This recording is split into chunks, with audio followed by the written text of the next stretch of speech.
mapatanggalan yung nervyos ko. Okay, sa Hebrews 12, verse 1, it reminds me na dahil ang dami ng nakasaksi ng faithfulness ni God, dapat tayong magtanggal ng lahat ng bagay na pumipigil sa atin, pati na yung mga kasalanan na madaling dumidikit. Okay? Tapos, dapat tayong tumakbo ng may perseverance sa race na binigay niya sa atin. Ito pong Bible verse na to ang nag-push sa akin to keep going at hindi mag-give up. Ako po si Rosel Chantel ng W11 Group.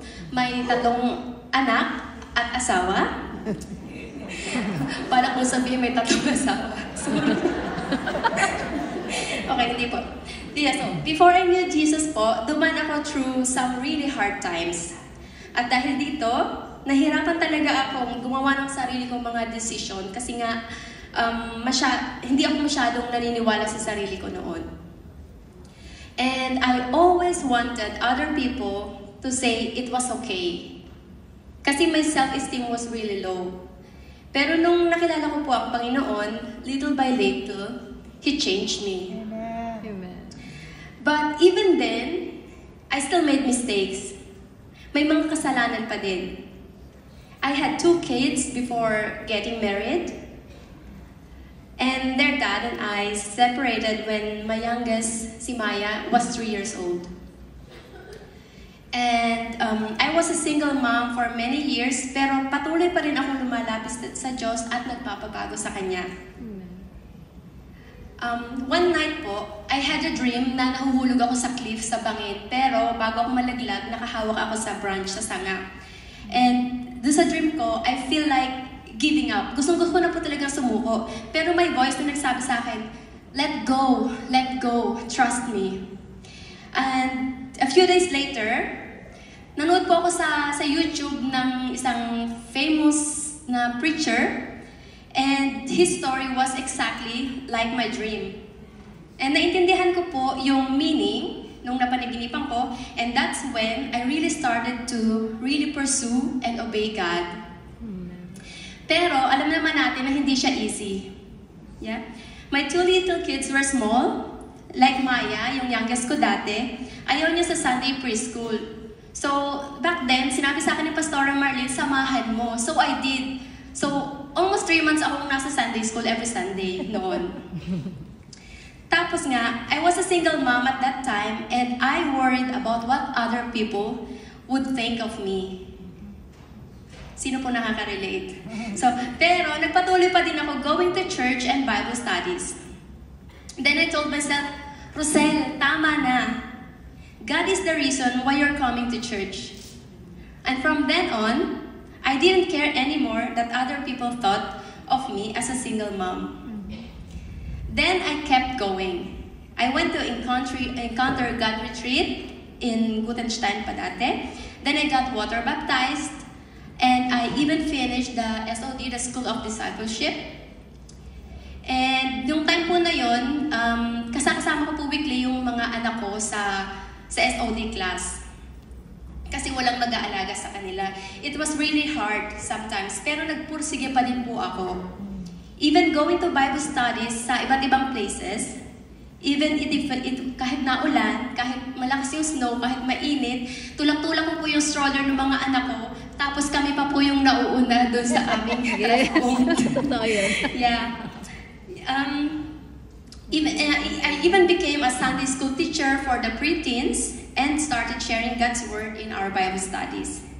Then I reached the point po na where I wanted my family to be together again, and talagang pinag-pray ko po siya kay God, and I want my family back, but I also wanted His will to be done.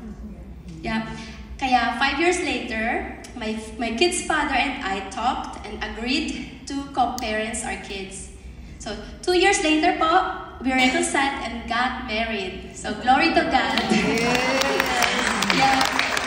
Yeah, that is sweeter the second time around. 1 year later po, I got pregnant.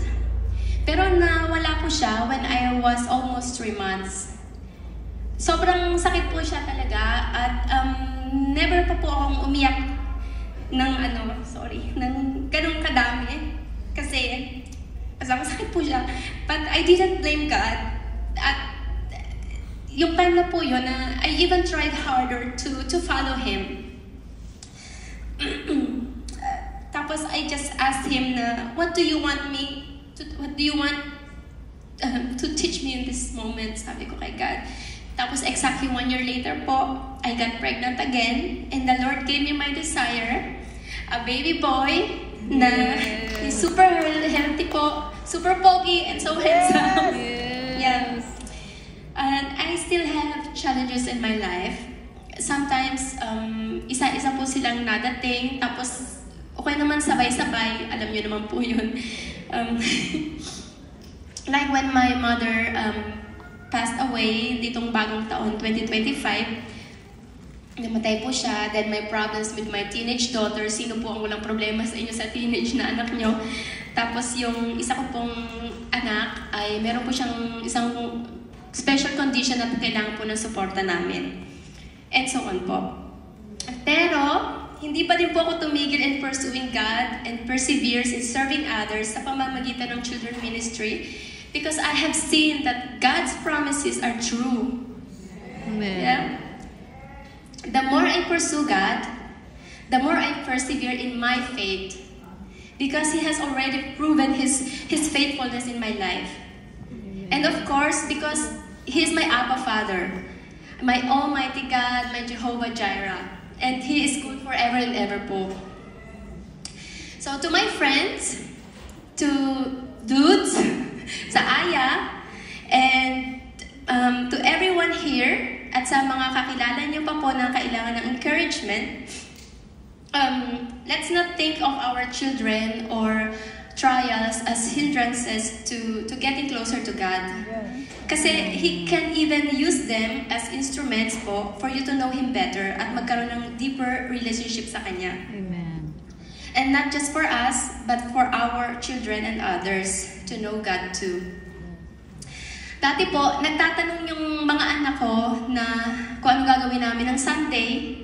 But now po, ang tanong na nila, Mama, saan tayo mag-church? Sa malaking church o sa maliit na church? Thanks for listening po, and all the glory and honor to Him alone. Thank you.